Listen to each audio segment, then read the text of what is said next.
They say every soldier dreams of the day they finally come home. For years, I pictured that moment, stepping off the plane, my boots hitting American soil, the roar of the crowd, the flags waving. I thought that sound would drown out the noise still ringing in my head. The gunfire, the orders, the last words of brothers I couldn't save. And when that day finally came, I told myself I'd made it. But the truth? Coming home was just another kind of battlefield. The crowd at the airport was everything I thought I wanted. TV, cameras, flashbulbs, a local reporter shouting my name. They called me a hero, a woman, in a blue dress pressed a small flag into my hand, her eyes wet with pride. A little boy waved from behind the barrier, his mother whispering, "That's the man who saved the convoy." And yet all I could think was, what convoy? Which one? There had been too many faces, too many nights. I'd done my duty so long I'd forgotten what normal even looked like. Then, through the crowd, I saw her. My wife, Sarah. Same brown hair, but streaked with silver now. She held a folded sign that said, "Welcome home, Daniel." And beside her stood our son. He was taller than I remembered. Broader shoulders, same hazel eyes, but not the same light in them. The last time I'd seen him, he'd been a boy waving at the TV when the news mentioned my unit. Now he was 15, and the way he looked at me wasn't pride. It was distance. When I reached them, Sarah smiled, but her eyes trembled. She hugged me, quick, tight, like she wasn't sure how long to hold on. But my son didn't move. He stood there, arms crossed, jaw tight. I dropped my duffel bag and opened my arms anyway. "Hey, champ," I said softly. "It's me." He stared at my uniform, at the medals pinned over my chest, then looked up and said, "You left when I was 7. That sentence hit harder than any bullet I'd ever faced. The crowd was still clapping. Cameras still flashing. Some reporter yelled, "Colonel Hayes, how does it feel to be back home?" I didn't answer, because right then, home didn't feel like mine anymore. They say soldiers learn to read silence. I'd spent years in deserts where every quiet second meant danger. But the silence in that airport, it wasn't tactical, it was personal. My wife's forced smile, my son's blank stare, the invisible wall between us. And I realized no uniform could command love. The ceremony at the gate went on. The general shook my hand. Reporters asked about the mission, about the men I led, the lives we saved. I gave the same answers I'd practiced for years. "Yes, ma'am, we did our duty. Yes, sir, I'm proud of my team." But inside, I was somewhere else, standing in front of the boy who once waited by the window for my letters. And now, I couldn't even meet his eyes. Later, we walked to the parking lot together. Sarah carried my small welcome sign. My son carried nothing. The car felt smaller than I remembered. The air between us, thicker. "Your room's the same," Sarah said quietly. "Didn't change much around the house. I wanted to say thank you, but all that came out was, 'Where's your bike? The red one I got you?'" My son looked at me through the rearview mirror. "Sold it. Years ago." Sarah cleared her throat softly, like trying to fill the silence with air. "He's into basketball now," she said. "Plays varsity." I turned to him. "That's great, son. I'd love to see you play." He didn't answer, just turned his face to the window. When we reached home, I stood on the front porch, my bag at my feet. Same welcome mat, same creaky step. But the door, that door, it didn't feel like the one I used to unlock. It felt like I was visiting a stranger's house. Inside, my old photograph still hung on the wall. Me in uniform. Me holding him as a baby. Me and Sarah on our wedding day.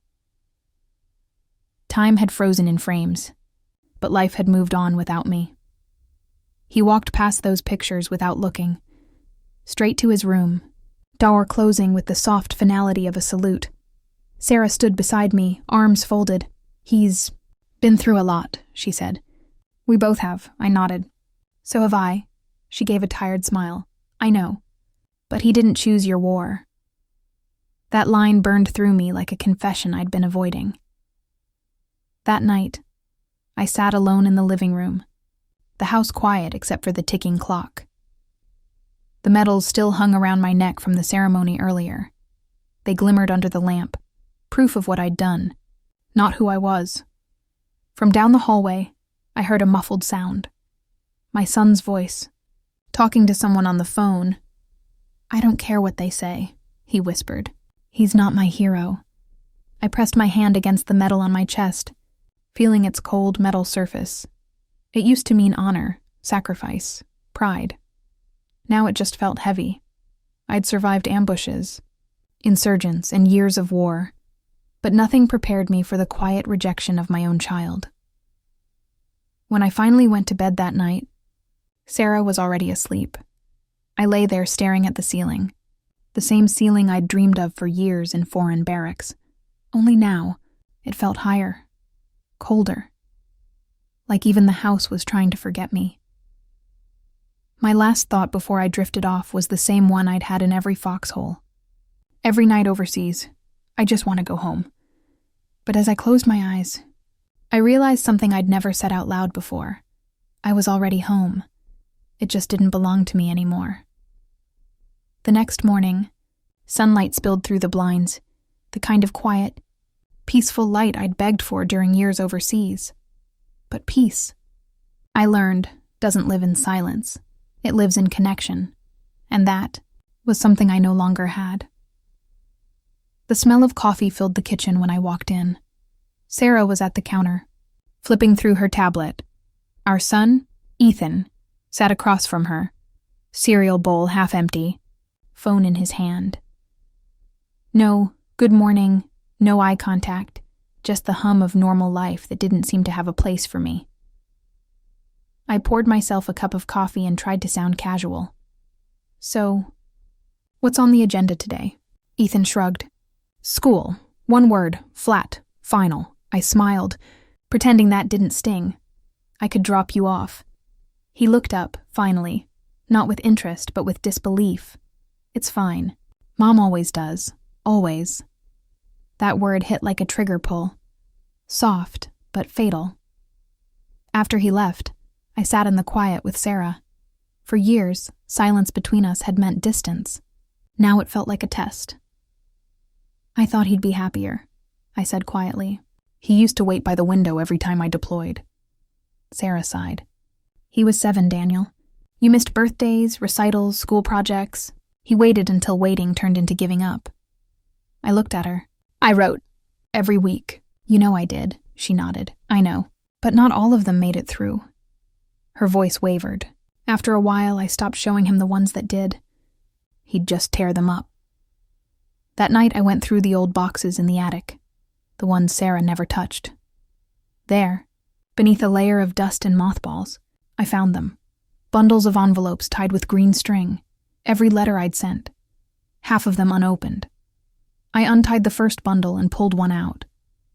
The paper had yellowed. The ink faded. On the front, my own handwriting, to Ethan, from Dad, no return address. Inside, the words were too eager, too full of promises that didn't age well. "Buddy, I'll be home before you know it. Keep practicing your bike. We'll go fishing when I get back." I flipped to another. "Missed your birthday again. Sorry, champ. The guys threw me a little party here instead. It wasn't the same without you." And another, written during my second deployment. "I heard you made the soccer team. I'm proud of you, son. I'm keeping a photo of you in my vest pocket, right where I can feel it when things get rough."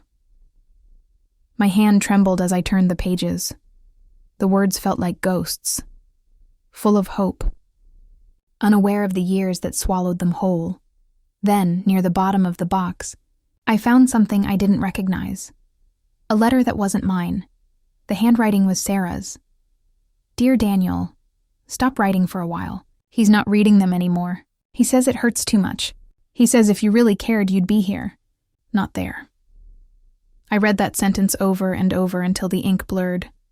I'd been fighting wars believing my words were a lifeline, when they were just reopening a wound. That night, I walked past Ethan's room. The door was cracked open, his voice soft behind it. He was laughing, not the kind of laugh I remembered. Not the belly-deep one he used to have when I'd toss him in the air. This was quieter, guarded. I thought about knocking, but I didn't. Instead, I went back to the living room and opened another box. This one held the kept letters, the ones Sarah must have shown him before he stopped reading. Crayon drawings and childish. Handwriting answered some of mine. Dad, I drew you fighting the bad guys. Mom says you're saving people. I told her you're my hero. Then one later letter, with shakier writing. Why do you have to keep saving everyone but us? I felt something inside me collapse. That quiet, irreversible kind of pain that metals can't cover. I remember one mission in Mosul. The local radio tower had been hit, and communication lines were down. We were surrounded for 48 hours, and I wrote letters to keep my men calm, telling them what I'd tell my son if I could. I told them about the treehouse Ethan and I had planned to build, about his first bike ride, about the smell of pancakes on Sunday mornings. Those stories kept them steady, kept me steady. But while I was writing to them, I was losing the person those stories were about. It hit me then. I'd become better at talking to soldiers than my own family. A few days later, I found Ethan in the garage after school, shooting hoops into the rusty net above the door. He didn't look up when I stepped closer. Need help fixing that rim? I asked. Nope. I picked up the ball when it rolled near my feet and tossed it back. He caught it, then muttered, You wrote a lot of letters. My chest tightened. Yeah, I did. He dribbled, eyes fixed on the ground. Mom showed me some. I stopped reading after a while. Why? He shrugged. Because you always said you'd come back soon, and you never did. The ball bounced once, twice, then stilled. I wanted to explain. The missions, the orders, the brothers I couldn't abandon. But what excuse ever makes sense to a child who just wanted his father home? I tried to come back, I whispered. Every single time. He looked at me then. Not angry, not sad, just tired. I know, Dad. That's the problem. You always tried. You never did. He walked away before I could answer. That night, I spread all those old letters on the kitchen table. Hundreds of pages, confessions, promises, hopes, a decade of trying to be a father through words. And for the first time, I realized you can't build love through mail. You can't parent through paper. I ran my hand over the envelopes, my name scrawled on each one. They were proof that I'd loved him, and proof that love, without presence, fades. When Sarah came in, she stopped and stared at the mess of memories. I didn't know you still had them all, she said softly. I didn't either, I replied. Guess I was still hoping he'd open one someday. She hesitated, then reached for my hand. Maybe it's not too late to write one more. That night, I did. Not as a soldier. Not as an officer. Just as a father. Ethan, this time I'm not writing from a base. I'm not across the world. I'm right here. And I'm not asking you to read this now. Just don't throw it away. Because I'm not going anywhere this time. I left it on his nightstand while he slept. The faintest smile on his face. The kind that told me he still dreamed. And for the first time in years, I did too. It's strange how a house can stay exactly the same, and yet nothing inside it feels familiar. The porch light still flickered twice before turning on. The stairs still creaked on the third step, but the air had changed. The laughter that used to echo through the hallways, gone. Now, it was just the sound of routine. And me trying to fit into it. I'd spent years surviving in chaos. But coming home meant learning how to live in peace. And I didn't know how anymore. The morning after I left that new letter on Ethan's nightstand, he didn't mention it. He didn't even look at me. He just walked past me in his school hoodie, grabbed an apple and mumbled, "Bye, Mom." Not bye, Dad. Sarah gave me a quiet look that said everything she didn't want to say out loud. She was trying to balance peace and honesty, to give us space without letting the silence swallow us whole. But I could feel her patience thinning. Too, after he left, she set down her mug and said softly, You can't rush him, Daniel. He built a life that didn't need you. I nodded. I just want to be part of it again. She sighed. Then stop acting like a guest. That day, I walked through each room like a ghost retracing his old life.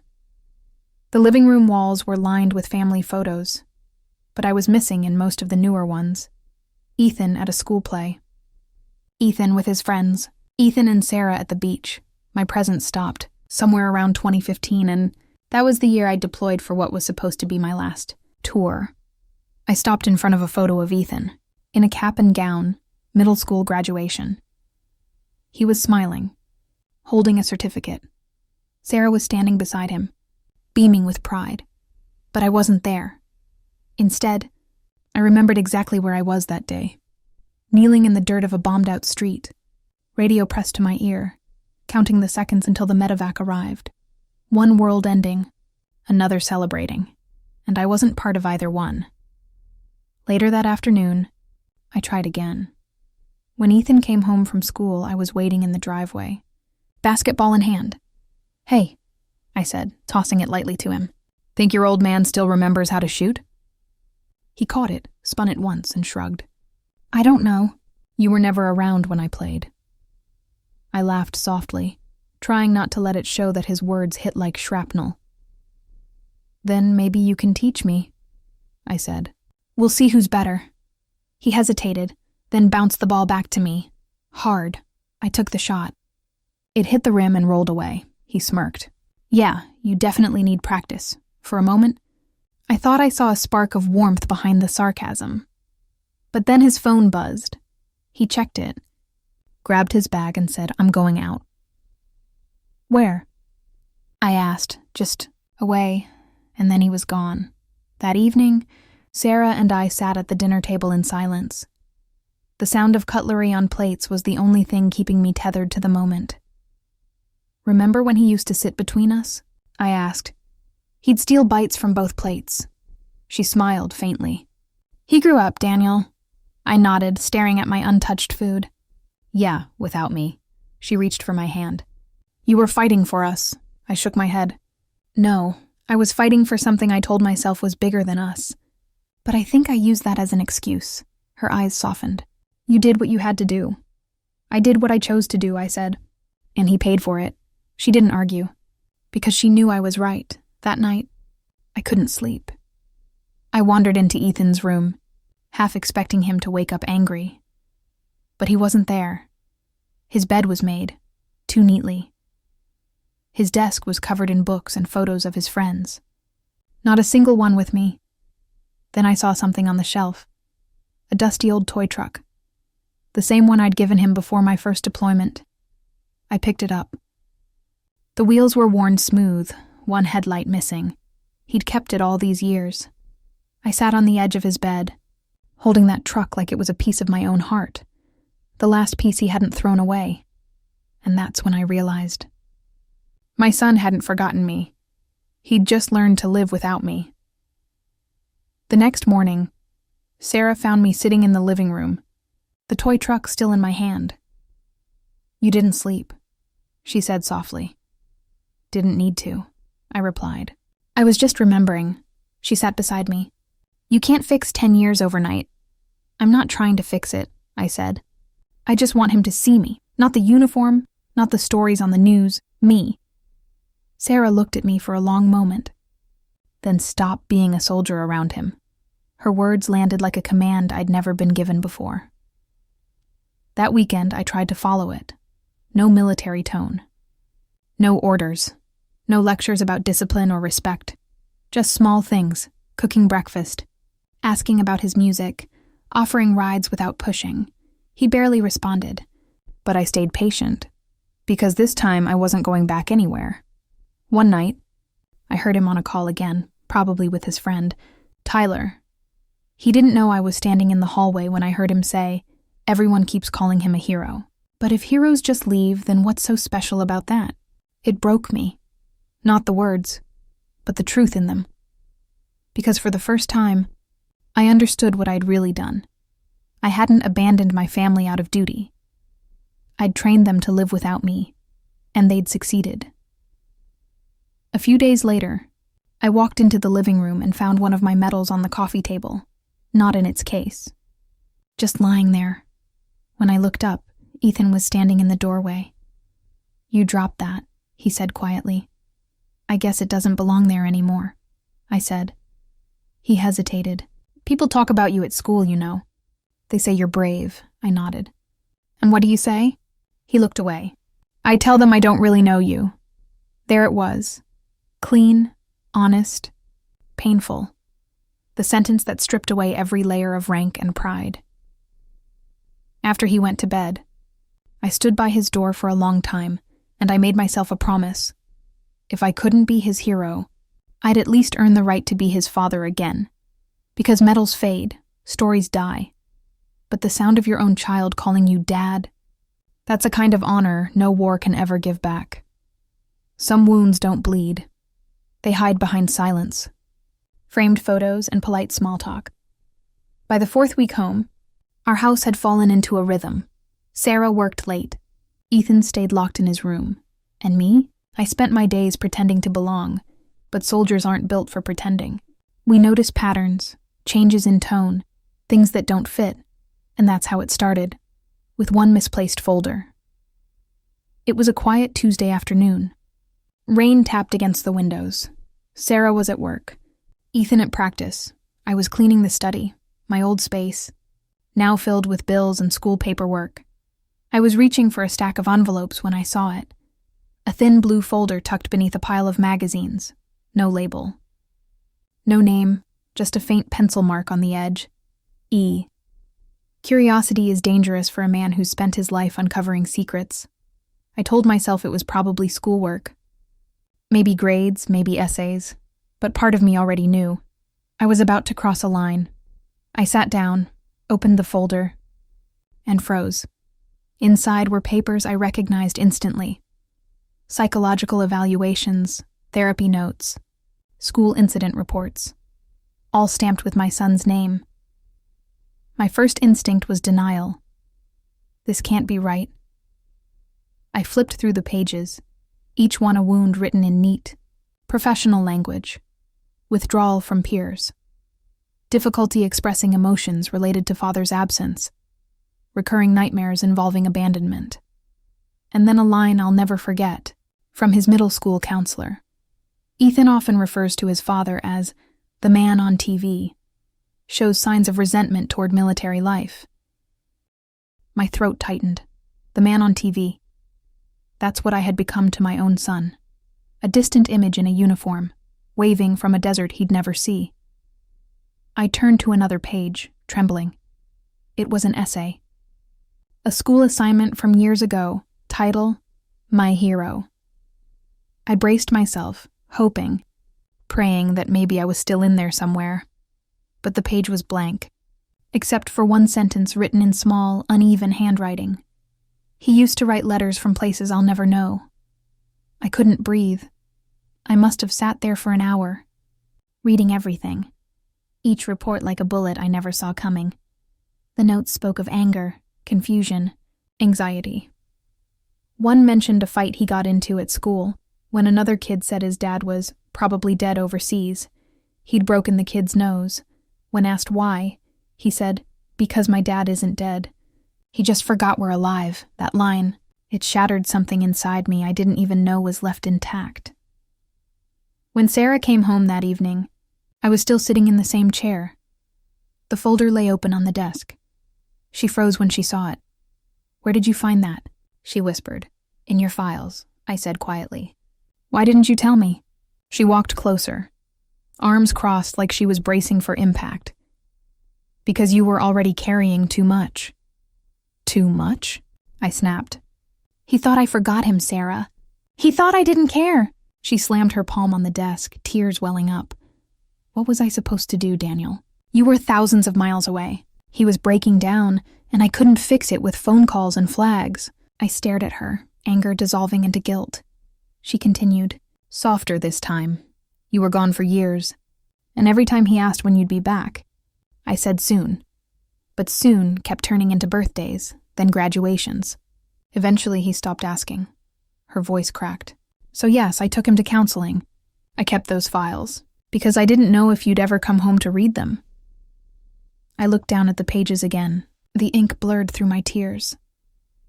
Why didn't you tell me he blamed me? I asked. She swallowed hard. Because I didn't want you to hate yourself. I closed the folder gently, my voice barely a whisper. Too late. That night, I couldn't stay in the house. The walls felt too close, too full of memories I'd missed. I drove aimlessly until I ended up by the river, the same place I used to take Ethan fishing when he was little. Back then, he'd tug on my sleeve every few minutes, asking if we could catch the big one. I told him the secret was patience, quiet, steady waiting. He believed me. Now I wondered if I'd made him wait too long for something that never came. I sat there until the sky turned dark, watching the current move like time, relentless, uncaring. And for the first time since I'd returned, I admitted the truth out loud. I didn't just leave the war behind. I brought it home with me. When I got back, Ethan was in the living room watching an old news clip, the one from the airport years ago. I could hear the reporter's voice through the doorway. Colonel Daniel Hayes returns home today after completing his final tour. A decorated hero, he's received 2 silver stars for valor. Ethan turned it off when he saw me. I froze, the air between us heavy with unspoken history. Why were you watching that? I asked carefully. He shrugged. School project. They wanted us to write about someone we look up to. And you picked me? I asked hopefully. He laughed once, not cruelly, just empty. No, Dad. I picked Mom. My chest hollowed. He stood up, walking past me, but I couldn't let him go. Ethan, I said. I found the folder. He stopped, his body stiff. What folder? The one with your counselor's notes. Your essay. He turned slowly, eyes sharp. You had no right to read that. I know, I said quickly. But I had to understand. I needed to know what I did to you. He shook his head. You want to know what you did? You made me think being strong meant not needing anyone. You taught me that love leaves.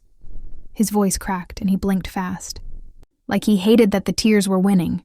And then you wonder why I can't just get over it. He stormed off, slamming his door. I stood there in the hallway, surrounded by the echoes of my own mistakes. The man the world called a hero had just realized he'd been the villain in his own home. I picked up the folder again before going to bed, holding it like a confession.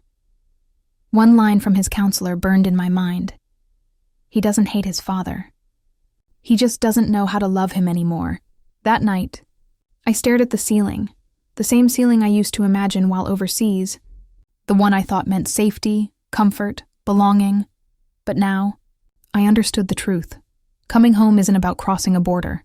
It's about being forgiven, and forgiveness was something I hadn't yet earned. The next morning felt heavier than usual. The kind of morning where the sunlight doesn't warm you. It just exposes you. The folder still sat on my desk. Like a scar I couldn't cover. I hadn't slept. Neither had Ethan. I could hear him pacing in his room past midnight. The creak of the floorboards carrying guilt from one end of the house to the other. I told myself to give him space. But soldiers don't wait well.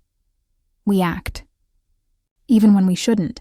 So I made 2 cups of coffee and walked toward his door, each step feeling like a march I didn't want to finish. I knocked once. No answer. Again. Still silence. Then, from inside, a voice, quiet but sharp. Go away. Dad, I almost did. I almost turned around and spared us both another wound. But wars don't end because you avoid the battlefield. I opened the door anyway. He was sitting on the floor, back against the bed, headphones tangled around his neck. His eyes were red, but his posture was stone. I held out the mug. He didn't take it. I don't drink coffee, he muttered. You used to, I said softly. Yeah, he replied, when I was trying to be like you. The words landed like shrapnel, small, precise, and impossible to remove. I sat across from him, keeping my distance. The air between us was thick with every year I'd missed. Ethan, I began carefully. I read things in that folder that broke me, things I should have known long ago. He didn't look up. Yeah, well, reading about it's easier than living it. I know, I said, and I'm not here to defend what I did. He cut me off. Then don't. Don't turn this into another mission briefing, Dad. You don't need to explain why you left. I know the country needed you. I get it. Everyone gets it. He finally met my eyes. But nobody needed you more than I did. The silence after that was deafening. I wanted to tell him the truth. That every night overseas, I'd replay his childhood in my head like a broken movie reel. His first steps I didn't see. His first game I missed. His birthdays I promised to make up for but never did. But words are useless when time has already testified against you. Still, I tried. I thought I was protecting you, I said. That if I served, if I made the world safer, it would mean something when I came home. He laughed bitterly. Protecting me? From what, Dad? From having a father? I swallowed hard. That's not fair. He stood abruptly. No. What's not fair is that I grew up saluting your picture instead of hugging you. That every teacher called me the hero's son, when all I wanted was to just be your son. He turned toward the window, his voice cracking. You don't know what it's like to sit at a school assembly while everyone claps for your dad, and you're the only one who knows he's not coming. I didn't realize I was crying until I tasted salt. I stood, but I didn't move closer. He needed to speak, and I needed to listen. I used to write you letters too, he said quietly. Mom told me you read them. I froze. I never got them. He turned sharply, disbelief in his eyes. That's a lie. It's not. I reached into my pocket, pulling out the one letter I'd carried through my last tour, the one I wrote but never sent. Mail went missing. Bases moved. Sometimes entire bags of letters vanished in the sand. He shook his head. You could have found a way. He was right. I could have, but I didn't. I set the letter on the bed. Here, read it. He hesitated, then took it. His hands trembled as he unfolded the paper. The creases yellowed from years of sweat and sand. Ethan, if you're reading this, it means I'm still trying to find my way home. Not to the country, but to you. I know I've missed too much. I hope you know every mile I marched was for you, even if it didn't feel that way. I'm sorry for all the birthdays I turned into promises. I'm sorry for making you grow up learning strength instead of safety. But I'll come home. I'll make it right. He finished reading and stared at the letter for a long moment. Then softly, you never mailed it? I shook my head. I didn't know how to say it out loud back then. Maybe I still don't. He folded it again, slower this time, and handed it back. Too late for words. Dad. He walked past me toward the door, but before he left, he paused. And for the first time since I came home, his voice broke completely. You know what's messed up? I used to dream about this conversation, about you coming back and saying everything I wanted to hear. He looked over his shoulder. But in my dreams, it always ended with you leaving again. And then he was gone. I stood there in the empty room, staring at the spot where he'd been. The sunlight fell across the floor, touching the letter between my fingers. The hero the world applauded had finally met the one person who refused to clap. And maybe he was the only one who truly saw me. That night, I sat in my truck outside his baseball field, watching from a distance. He was coaching now, not playing, just guiding younger kids. I watched him pat a boy on the shoulder after a missed catch, encouraging him to try again, and that's when it hit me. He hadn't become colder because of me. He'd become stronger in spite of me. He learned to be the man I should have been. Steady, patient, present. As I sat there under the fading lights, the ache in my chest shifted. It wasn't anger anymore, or guilt. It was something heavier. Acceptance. Because maybe the hardest part of being a father isn't being missed. It's realizing your child learned to live without you. That night, I didn't try to talk to him again. Some conversations don't need words, just time, and proof that this time you're staying. So I made a decision. Tomorrow, I'd start showing up.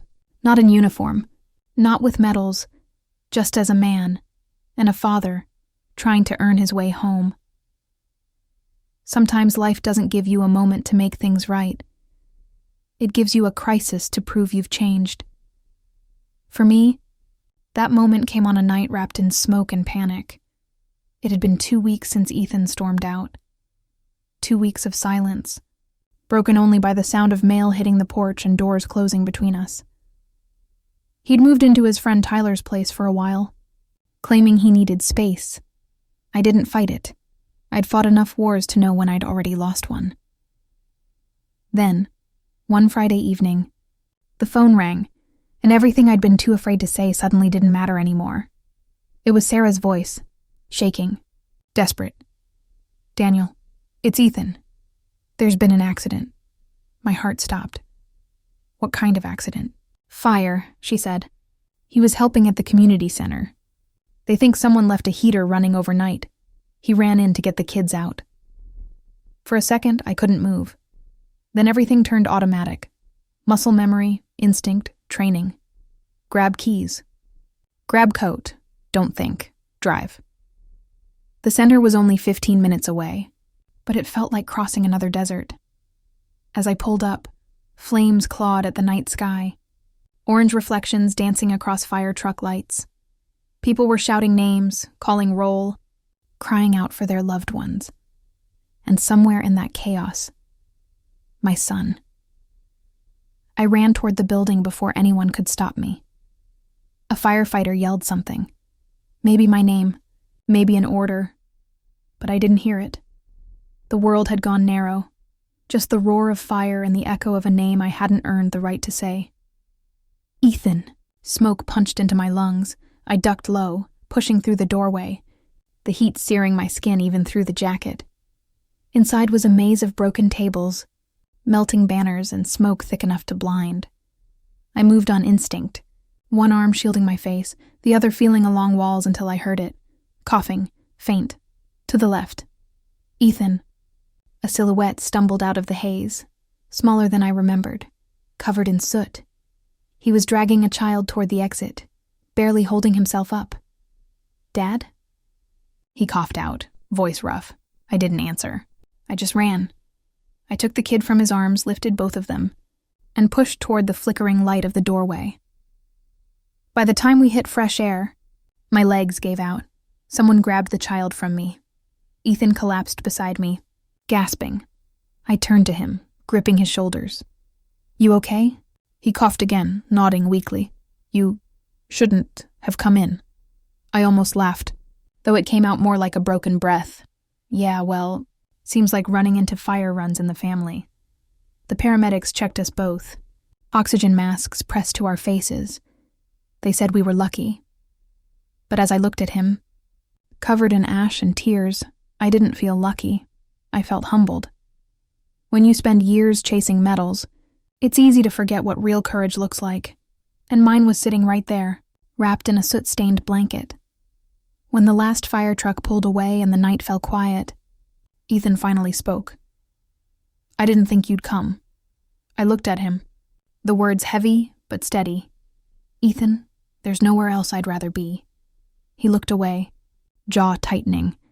That same stubborn defiance I'd once worn in every mission brief. Then his voice cracked. "I thought you'd given up on me." I shook my head slowly. I gave up on myself for a while, but not on you. We sat there for a long time, saying nothing, watching the embers fade into the dark. When he finally spoke again, it was barely a whisper. I didn't mean what I said before. I frowned. About what? When I said it was too late for words. He exhaled shakily. I didn't mean I didn't want to hear them. I just didn't think I could believe them anymore. I nodded, fighting back the sting in my eyes. Then let me earn that belief, not through what I say, through what I do. He looked at me then, really looked at me, and for the first time since I'd come home, I saw something new in his eyes. Not trust, not forgiveness, but room for both. We rode home together in silence. the kind that felt less like distance and more like healing. Sarah met us at the door, her face pale with worry. When she saw us, alive, together, her knees nearly gave out. She pulled Ethan into her arms, then looked at me with tears of relief and exhaustion. "Both of you," she whispered, always running toward danger. I managed a faint smile. Guess we finally have something in common. Later that night, after Sarah had gone to bed, Ethan and I sat outside on the porch. The stars were sharp and clear, the kind of sky I used to stare at overseas, wondering what home looked like underneath it. He broke the silence first. "I didn't go in there because I wanted to be brave," he said. "I just couldn't let anyone else get hurt." I nodded. "That's what bravery actually is." He looked down, fiddling with the edge of his bandage. "I guess I get that from you." That one sentence, simple, quiet, undid me more than any medal or salute ever could. I swallowed hard. "Ethan, you have no idea what that means to me." He didn't answer, but he didn't need to. He leaned back, resting his head against the railing, and for the first time, the space between us didn't feel like a battlefield. When I finally went inside, I passed by the wall where my medals hung: Silver Star, Distinguished Service, the ones people said proved I was a hero. For years, I'd looked at them to remind myself I mattered. But that night, they felt hollow. Decorations from a life that never taught me how to hold my own family together. I reached up and took one down. The medal was cold in my hand. I carried it to Ethan's room and placed it quietly on his nightstand. He stirred slightly, half asleep. "What are you doing?" he mumbled. "Giving this to someone who actually earned it," I whispered. He opened his eyes just long enough to see it glint in the dark. Then he smiled faintly, the same boyish smile I hadn't seen in years, and drifted back to sleep. Outside, the night smelled like rain and smoke, the scent of something burned, but not destroyed. And for the first time since I'd come home, I realized the truth. War had taken years from me, but love, fragile, stubborn love, was giving them back one by one. There are moments in life when everything slows, not because time has mercy, but because your soul finally exhales. For me, that moment came on a quiet Sunday morning, standing in front of a flag I'd saluted 1,000 times before. Only this time, I wasn't saluting for the uniform. I was saluting for the man who finally understood what it meant to come home. It had been 6 months since the fire, 6 months of therapy sessions, awkward breakfasts, slow forgiveness, and the small miracles that only happen when no one's looking. Ethan started visiting more often.